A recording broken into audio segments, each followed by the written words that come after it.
Сәлем достар, менің арнама қош келдіңіздер. Біз бүгін вупипай тортын дайындайтын боламыз. Біз 4 жұмыртқаға қантымызды салып, әдемілеп миксерлейміз.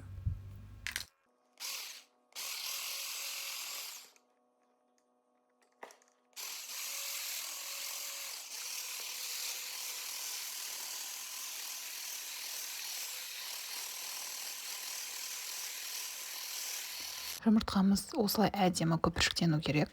Оның үстіне сары май мен шоколадымызды ерітіп құятын боламыз.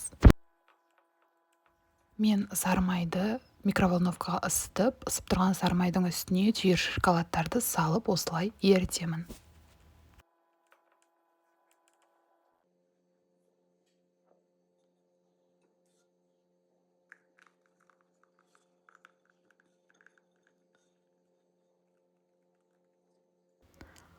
Осылай етіп құйып, екеуін тағы да әдемілеп араластырамыз.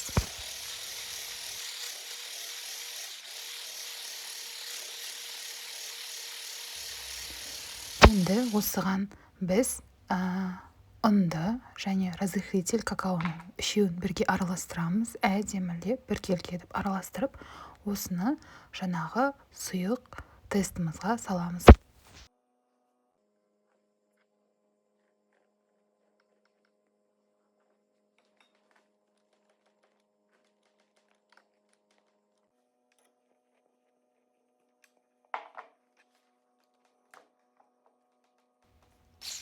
Біздің коржығымыздың тесті осындай қою әдемі болып шығуы қажет.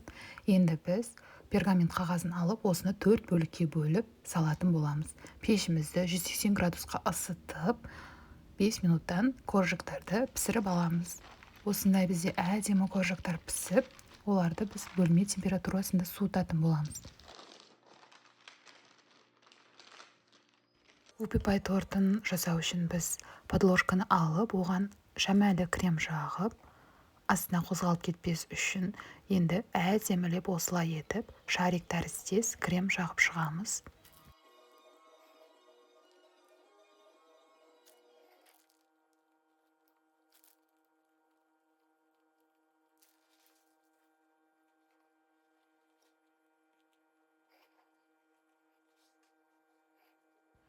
Дәл осылай етіп, тағы да біз 2 коржықтың слойын жасайтын боламыз.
Төртінші коржығымызды қойып, оның бетіне қалған кремді әдемілеп осылай жағып шығатын боламыз.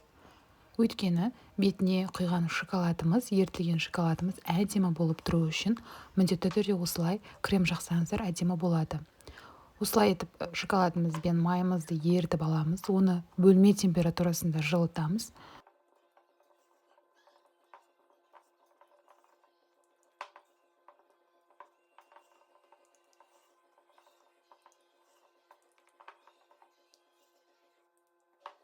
Ерітілген шоколадымызды осылай етіп торттың бетіне әдемілеп құйып шығамыз. Құйған шоколадымыз осылай ортасында тұрады. Оны біз силиконовый ложкамен, лопаткамен осылай етіп шетіне қарай жылжытып, әдемі форма жасаймыз.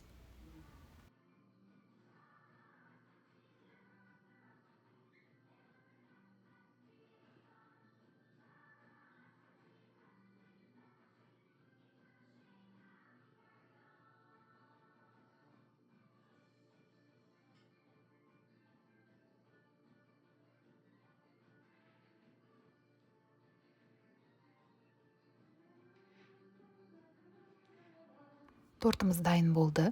Енді дайын болған тортымыздың бетін өзіміздің қалауымызша әрлесек болады. Дайын болған тортымызды холодильникке 4-5 сағатқа қойып аламыз. Содан кейін біздің вуппи-пай тортымыз дайын.